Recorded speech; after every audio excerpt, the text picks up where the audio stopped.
Number 15. In the winter of 1959, a group of 9 experienced hikers set out on what was meant to be a challenging yet rewarding expedition through the Ural Mountains of the Soviet Union. The group, led by Igor Dyatlov, had carefully planned their route and packed for the harsh conditions they would encounter. Their destination lay beyond a mountain the local Mansi people ominously referred to as Dead Mountain or Kholat Syakhl. The hikers sent word of their progress at intervals, but after their last message was received, nothing more came. When they failed to return as scheduled, a search and rescue team was dispatched, and what they found on that desolate slope has puzzled experts, scientists, and adventurers ever since. The group's tent was discovered first, partially buried in snow, its fabric torn from within, as if the occupants had fled in a hurry. The footprints left behind told a story of chaos. Some led barefoot or with only socks, despite the deep snow and brutal temperatures. The searchers soon found bodies scattered at various distances from the campsite, some under a thin layer of snow, others near the edge of the forest. Though some had succumbed to the cold, others bore injuries that defied explanation. One of the hikers had sustained a fractured skull, another had broken ribs, and yet another was missing her tongue.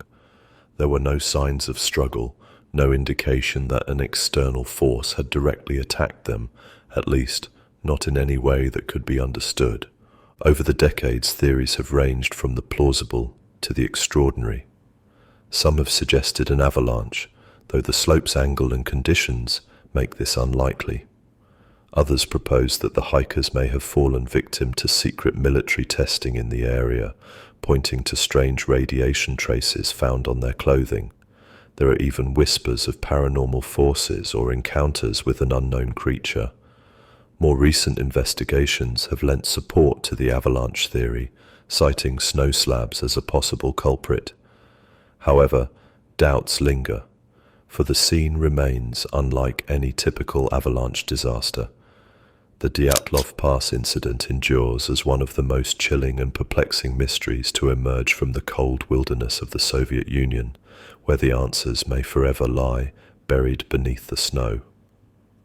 Number 14. It was a clear evening in October 1978 when Frederick Valentic, a 20-year-old pilot from Australia, took off in a light aircraft from Moorabbin Airport near Melbourne. He planned to fly across the Bass Strait to King Island, a familiar route for small planes. Valentic was young, but eager, with about 150 hours of flight time. He had high hopes of joining the Royal Australian Air Force, and his love for flying pushed him to practice whenever he could. That night seemed like any other. The sky was calm, and weather conditions were good. Yet what happened during that flight has puzzled people for decades. About halfway into his journey, Valentic radioed air traffic control in Melbourne. His voice was steady at first, but soon it became tense. He reported seeing an unidentified craft hovering above him. He described it as having a shiny metal surface and bright green lights. As he spoke, his tone shifted from wonder to worry. He said the craft was orbiting above him and that his engine began to sputter. Then came his final words, a chilling statement that the strange object was not an aircraft. After that, there was only silence, followed by a strange metallic noise on the radio. Neither Valentic nor his plane was ever found, despite an extensive search. Many theories have been suggested over the years. Some think Valentic became disoriented and crashed into the sea, his mind tricked by reflections on the water or lights on the horizon. Others believe the young pilot staged his own disappearance for reasons unknown. Then there are those who wonder if he truly saw something otherworldly that night. The lack of wreckage or clear clues has kept the mystery alive. To this day, the fate of Frederick Valentic and his plane remains one of aviation's greatest unsolved puzzles, leaving behind more questions than answers over the quiet waters of the Bass Strait. Number 13. In the small town of Taos, New Mexico, something strange has been happening for decades. People there report hearing a low, steady sound that seems to come from nowhere. It's not loud, but it's constant, like the soft hum of a distant engine. The sound is most noticeable at night, when the world around becomes quiet and still. Locals call it the Taos Hum. Some hear it indoors, others outside, and many describe it as more of a feeling than just a noise. It seems to vibrate through the air, leaving those who hear it restless and puzzled. What makes the hum even stranger is that not everyone can hear it. In fact, only about 2% of the population reports noticing it at all. Scientists and researchers have tried to track down the cause, but every attempt has ended in confusion. Experts have tested for hidden machines, underground pipes, and distant factories that could produce the sound. None of these have explained what's happening. Some think the hum might be linked to low-frequency radio waves or secret military technology. Others believe it could come from natural sources, like shifting rocks deep underground, but no proof has ever been found. The mystery of the hum only grows with time. For the people of Taos, the hum has become part of daily life. Some residents say they've learned to ignore it, while others find it deeply unsettling. There are stories of sleepless nights, headaches, and constant frustration. Visitors often come to see if they can hear the hum for themselves, drawn by the promise of experiencing one of the strangest sounds in the world. Yet many leave without hearing anything at all, left only with the memory of the quiet desert air. The Taos Hum remains one of the most curious puzzles of modern life, a sound that may forever stay hidden, even as it echoes through the town's empty streets. Number 12. In December of 1872, a ship called the Mary Celeste was found drifting in the Atlantic Ocean. She was spotted by another vessel, the Dei Gratia, not far from the Azores Islands. What the crew of the Dei Gratia discovered when they boarded the Mary Celeste would spark one of the most famous maritime mysteries in history. The ship was in good condition. The sails were set, the cargo was untouched, and there was no sign of damage. But the people who had been on board, including the captain, his family, and the crew, were gone. Not a single soul remained, and no one could say where they had gone or why. The Mary Celeste had left New York City just a few weeks earlier, bound for Genoa, Italy, with a cargo of alcohol. Captain Benjamin Briggs was known to be a skilled and cautious seaman. There had been no reports of storms, and the ship was well supplied. What could have caused the crew to abandon a ship that showed no clear sign of trouble? Over the years, many ideas have been suggested. Some believe the crew panicked after fumes from the cargo leaked, thinking the ship was about to explode. Others think pirates may have attacked, though nothing was stolen. A few even wonder if something stranger, like a sea monster or forces beyond nature, played a role. What makes the mystery even deeper is how intact the Mary Celeste was when found. The lifeboat was missing, which suggests the crew left by choice rather than by force. Yet, why would they leave a seaworthy ship for a small lifeboat in the open ocean? The answers have been lost to time. The Mary Celeste continued to sail under other captains after the event, but she was forever marked by the strange fate of her passengers. The image of an empty ship drifting on calm seas haunts maritime history, a quiet reminder that sometimes the sea keeps its secrets. Number 11. Off the coast of Scotland lies a small rocky group of islands known as the Flanniles. In December of 1900, these lonely outcrops became the setting for a mystery that has never been solved. A ship passing by noticed that the lighthouse, which should have been shining its guiding light, was dark. Concerned, the crew reported this when they reached shore, and a relief vessel was sent to check on the lighthouse keepers. What they found raised more questions than answers. The keepers were gone.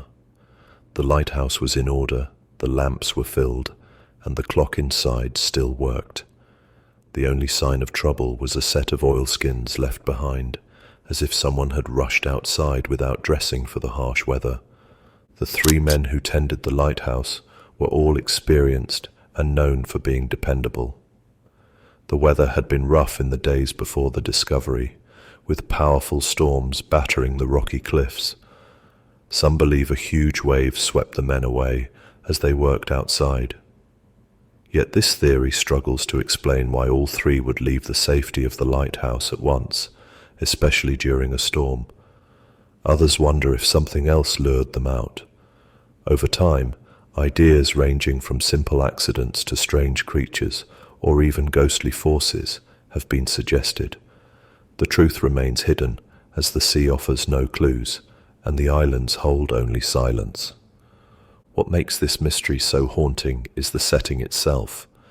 The Flanniles are a place of isolation, surrounded by endless waves, and often shrouded in mist. The lighthouse still stands, its light now automated, casting its beam over the dark waters. Visitors who come to the island speak of a heavy, eerie feeling, as if the place remembers what happened long ago. The disappearance of the keepers is a tale that has become part of local legend, a reminder that the sea can be as mysterious as it is mighty. Number 10. On a warm night in August of 1977, a radio telescope in Ohio picked up something that would puzzle scientists for years. The Big Ear Observatory was listening to the sky, searching for signals that might come from beyond Earth. Most of what it heard was just the usual noise of space, static and distant stars. But on that night, a strong, clear signal came through. It lasted for 72 seconds and stood out like a shout in the quiet. It was so striking that the scientist who first saw it, Jerry Amon, circled the numbers on the printout and wrote "Wow" in the margin. That's how this strange event became known as the WOW signal.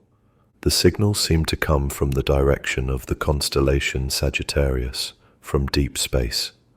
What made it even more curious was that it matched what scientists hoped to find if another civilization was trying to send a message. The signal had the right kind of pattern, one that wouldn't come from natural sources like a star or a planet. But no one ever heard it again.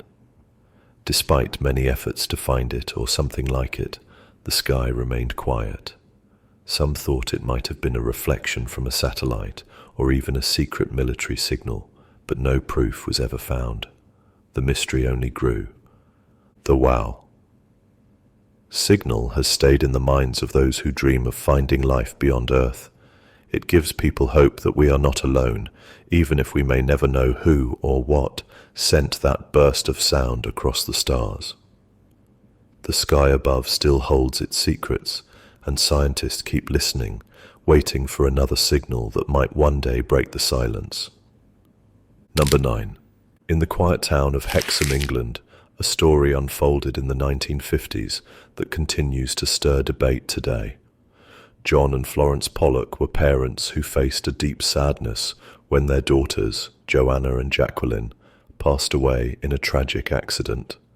The loss weighed heavily on the family, leaving a space that nothing seemed able to fill. A year later, hope returned in an unexpected way when Florence gave birth to twin girls, Gillian and Jennifer. From the start, these twins showed traits that seemed beyond coincidence. They asked for toys that had belonged to their sisters, toys they had never seen. They pointed out places that Joanna and Jacqueline had loved, though they had never been there before. What puzzled their parents even more was that the twins had birthmarks and features that matched their older sisters. Jennifer had a small mark on her forehead, just like Jacqueline had, and a similar mark on her side. As the girls grew, they seemed to recall moments from lives they had never lived. They talked about walking to school on the day of the accident. They played games that had been favorites of Joanna and Jacqueline. Their memories faded as they grew older, but during their early years, these details felt too clear to ignore. The story of the Pollock twins raised questions about the possibility of reincarnation. Could memories and traits of one life pass into another? Scientists have offered other ideas, suggesting that the twins' behavior came from stories they heard while young, or from the hopes of grieving parents. No final answer has been found.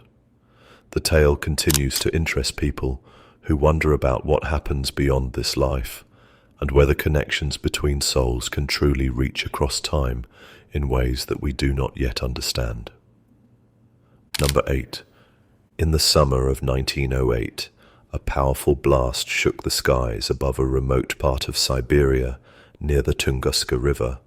People living hundreds of miles away saw a bright flash and felt the ground tremble. Trees for miles around were flattened, lying on the ground in a strange, outward pattern, as if something massive had struck from above. The explosion was so strong that it could have destroyed a large city. Yet, when scientists finally reached the area, they found no crater, no remains of any object that might have caused such destruction. What had happened in that quiet forest remains one of the greatest puzzles in modern science. Many experts believe the blast came from an asteroid or a comet that entered Earth's atmosphere and exploded before hitting the ground. This would explain the force of the event and the lack of impact crater. The idea fits with reports of the sky burning bright and a wave of heat sweeping across the land. Still, no clear pieces of space rock were ever found. Some wonder if the object was made mostly of ice and dust, which would have vanished in the explosion. Others suggest stranger ideas, from secret weapons to visitors from the stars. None of these have been proven, but they add to the sense of wonder and mystery that surrounds the event. The Tangusa Blast left a mark not only on the land, but also on the minds of those who study it. It serves as a reminder of the power hidden in the universe, of how a single moment can change the world in ways we struggle to explain. The forest has grown back over the years, but the story of that day continues to echo, a mystery waiting for answers that may never come. Number 7. On a summer day in 1954, a man arrived at Haneda Airport in Tokyo with papers and a passport that seemed normal at first glance. He spoke several languages and acted as any seasoned traveler would. But when officials checked his documents, they noticed something odd. The passport listed his home country as Torrid, a place that did not exist on any map. The man appeared confused when told this. He insisted Torrid was a real nation located between France and Spain. He even pointed to Andorra on a map, claiming that was his homeland, though it went by the name Torrid where he came from. The airport staff grew more puzzled as they inspected his papers. The passport had stamps from other countries, showing past travel that seemed to match his story. His money matched no known currency, yet it looked genuine. Unsure what to do, officials placed him in a hotel room under guard while they tried to solve the mystery. The next morning, the man was gone. The guards said they had seen nothing unusual, and the room's window was unbroken, many floors above the street. His documents, his belongings, and even the man himself had vanished without a trace. The tale of the man from Torrid has captured the imagination of many. Some suggest he slipped through from another world, a place much like ours but with key differences. Others think the story is only a legend, passed along and changed over time. No proof has ever been found to confirm what truly happened. The case remains a strange footnote in the history of travel, a story that leaves us wondering how thin the line between worlds might really be. Number 6. Deep in the cold wilderness of northern Canada lies a mystery that has puzzled explorers and storytellers for generations. The story goes that in the 1930s, a fur trapper named Joe LaBelle made his way to the Inuit village of Anjukuni, a place he had visited before. But this time something felt wrong from the start. The village, usually filled with the sounds of people, dogs, and daily life, was silent. As Joe entered, He saw that the huts were empty, food remained on tables, and tools were left where they had been dropped. There were no signs of struggle, no tracks leading away, and no clue as to where the villagers had gone. When word reached authorities, they sent a search party to investigate. The team confirmed that the village was deserted. Even the sled dogs had been found, left behind and no longer alive, a sad and puzzling sight.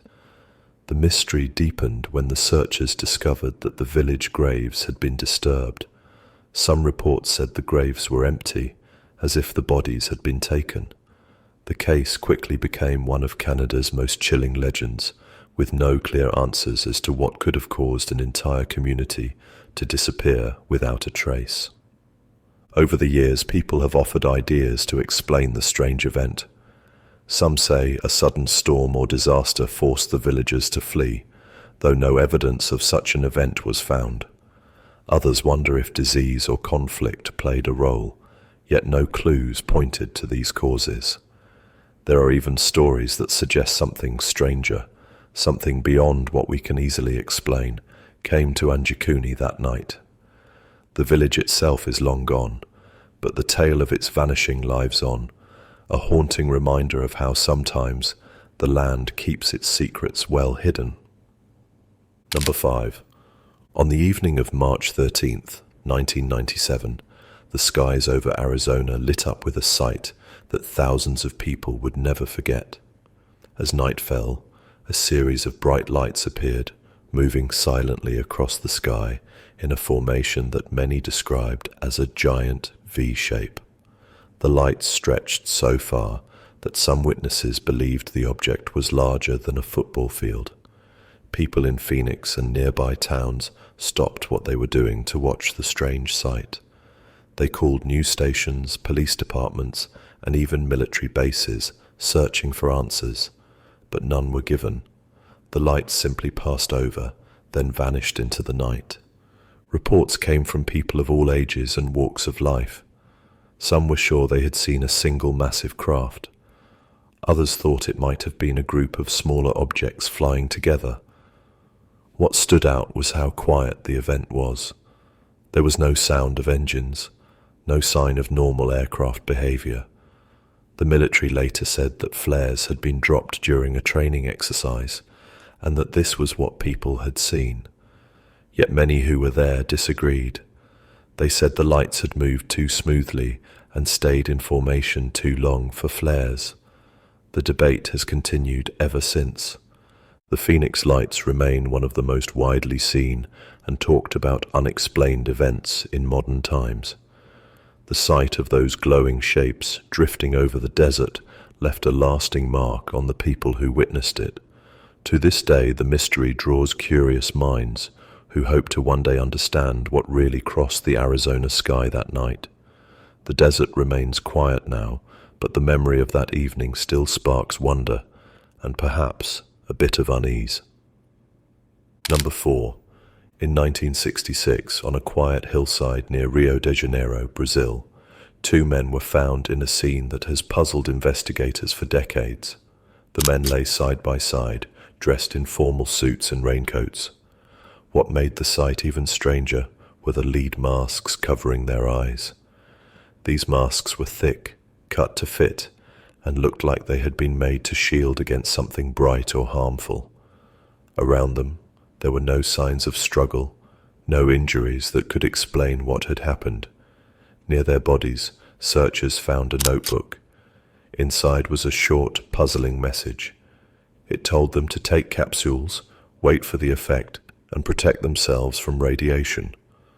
The men were later identified as electronics repairmen from a nearby town. They had left home saying they needed supplies for work, but they had purchased the strange masks, waterproof coats, and the materials found at the site. Their families knew nothing of any plan that might explain these items. An investigation began, but the mystery only grew deeper. No capsules were ever found. No clear cause of their passing could be determined. Some thought the men had tried to contact beings from beyond Earth, following a set of steps they believed would make it possible. Others suggested they had been caught in a dangerous experiment of their own making. The lead mask's case remains a haunting story from Brazil's history. The quiet hillside where the men were found still draws those who wonder what happened that day. The strange clues left behind seem to hint at a plan, but no one has been able to piece it all together. The masks, the message, and the unanswered questions continue to stir the imagination of anyone who hears this curious tale. Number 3. On a warm morning in December of 1948, the body of a man was discovered on Somerton Beach near Adelaide, Australia. He was dressed neatly in a suit, his shoes polished, and his appearance tidy. Yet there was no wallet, no identification, and no hat, which was unusual at the time. The man seemed to be resting against the seawall, as if he had simply fallen asleep. The quiet scene gave no clue to what had really happened, and soon questions began to swirl that would turn this into one of the country's most enduring mysteries. Police arrived and searched his pockets. They found a bus ticket, a pack of gum, some matches, and a half-used pack of cigarettes, but nothing that could tell them who he was. Days later, a small scrap of paper was found hidden deep in one of his pockets. On it were the words "Tamam shud," which meant ended or finished in Persian. This phrase came from a book of ancient poetry called the Rubaiyat of Omar Khayyam. The meaning of the phrase added a haunting note to the mystery, as if it were a final message from the man himself. The discovery of the paper led investigators to search for the book it had been torn from. After asking the public for help, they found a man who turned in a copy of the Rubaiyat that had been left in his car near the beach. Inside the book was a code, written faintly in pencil, along with a phone number. The code seemed to be made of random letters, grouped in no pattern that anyone could solve. Even the best code breakers at the time could not figure out what it meant. The phone number led to a local woman, but she said she did not know the man. This only deepened the mystery. The man's suitcase, found at a nearby train station, offered little help. It contained basic clothing and personal items, but any labels or names had been removed from them. A few items were marked with the name Keane, but this too led nowhere. No missing persons report matched his description. No fingerprint records from Australia or other countries gave a match. The man's teeth and ear shape were unusual, but these clues also brought no answers. The mystery of who he was, why he was there, and how he died remained unsolved. Over the years, people have shared many ideas about the Somerton man. Some believe he may have been involved in secret work, perhaps as a spy, since the late 1940s were a time of high tension between nations. The hidden code, the torn paper, and the strange details of his belongings seem to support this idea. Others suggest he may have been a lost traveller, or someone dealing with personal troubles, whose life ended far from home. No matter the theory, none have been proven, and each new idea seems to raise more questions than answers. What keeps the case so gripping is not just the mystery of the man's identity, but also how carefully he seemed to have covered his tracks. The missing labels on his clothes, the code that no one could break, and the lack of records matching his appearance all point to a person who, whether by design or chance, left behind few clues. His story has inspired books, films, and documentaries, all trying to shed light on what really happened.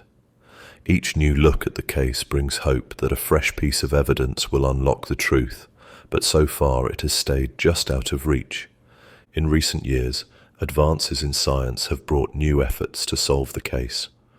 Researchers have studied DNA from hairs found on the man's belongings, hoping to link him to distant relatives and perhaps finally learn his name. These tests have given hints pointing to possible family lines, but no firm conclusion has come yet. The search continues, showing how even decades later, the hope for answers remains strong. The Somerton man, known only by that name, has become a symbol of the unknown, a reminder that some stories resist easy endings. Walking along Somerton Beach today, it is easy to see why the place holds such a deep sense of mystery. The sea stretches wide, the waves soft and steady, but the air seems to remember what happened there long ago. People still visit the site, some to pay respects, others to reflect on how a life can become a puzzle that no one can solve. The Taos Hum case stands as one of Australia's greatest mysteries, a story that continues to stir curiosity and wonder in all who hear it. Number 2. In the early 1800s, in the quiet farmland of Tennessee, the Bell family lived a life that seemed simple and peaceful at first.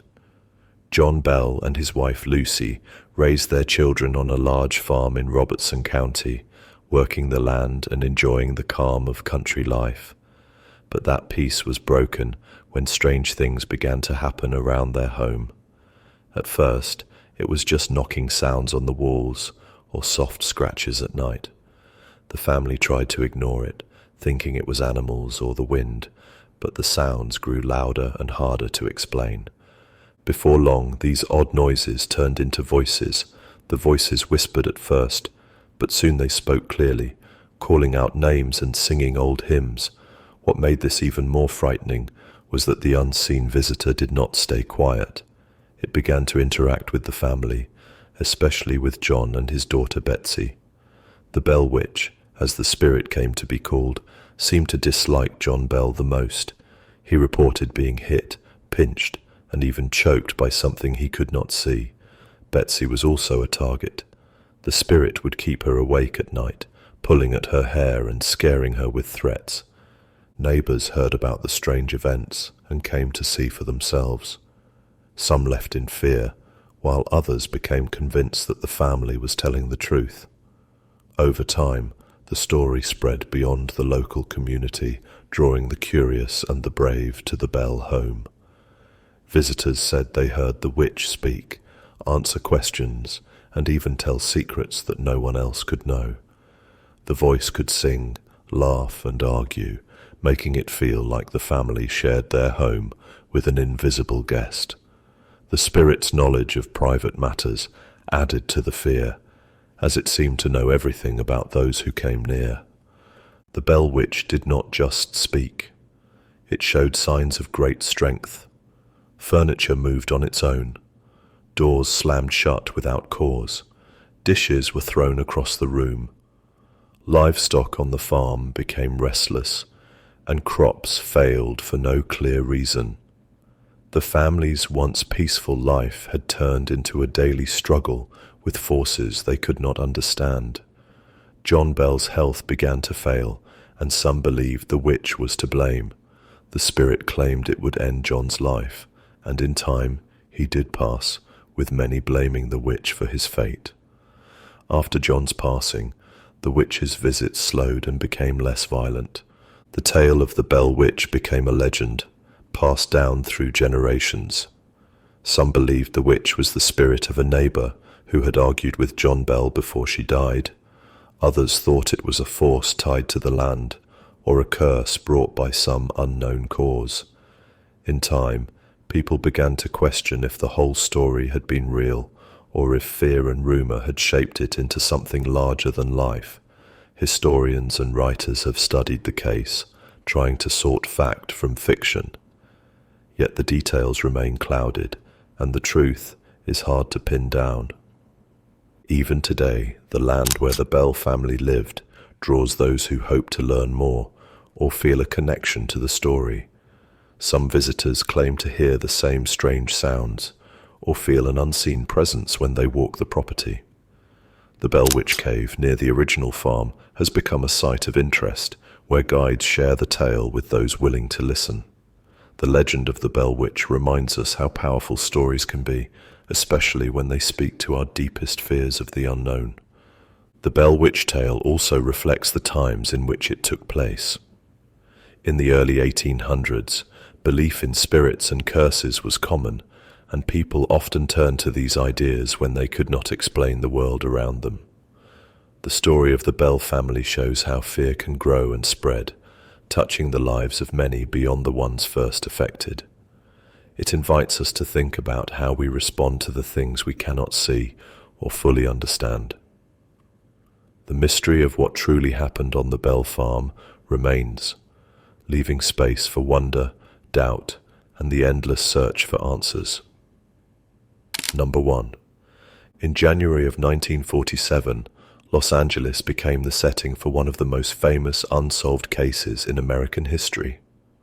A young woman named Elizabeth Short was found in a quiet neighborhood, and the details of what happened to her left both police and the public shocked. Elizabeth had moved to California with dreams of finding success. She was known for her striking looks and had earned the nickname the Black Dahlia because of the dark clothes she often wore and a film that was popular at the time. Her life had been filled with challenges, but nothing prepared anyone for how her story would end.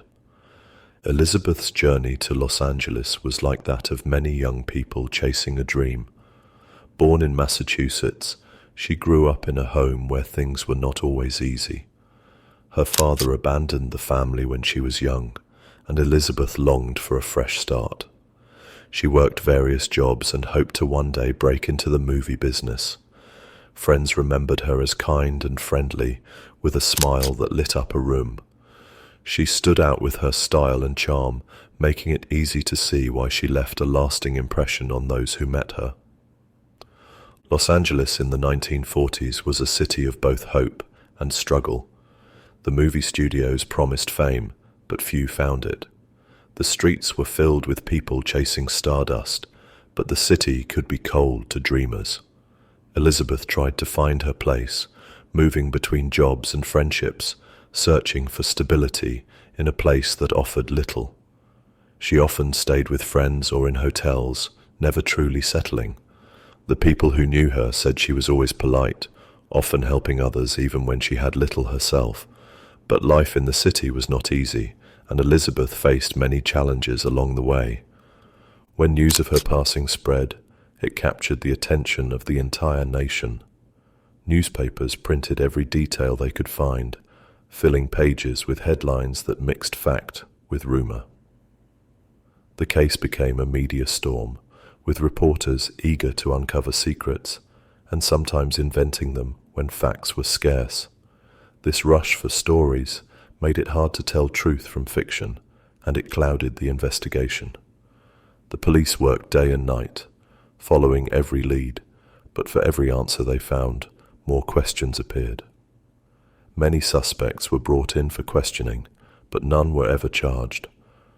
What made the case even more puzzling were the strange details found at the scene.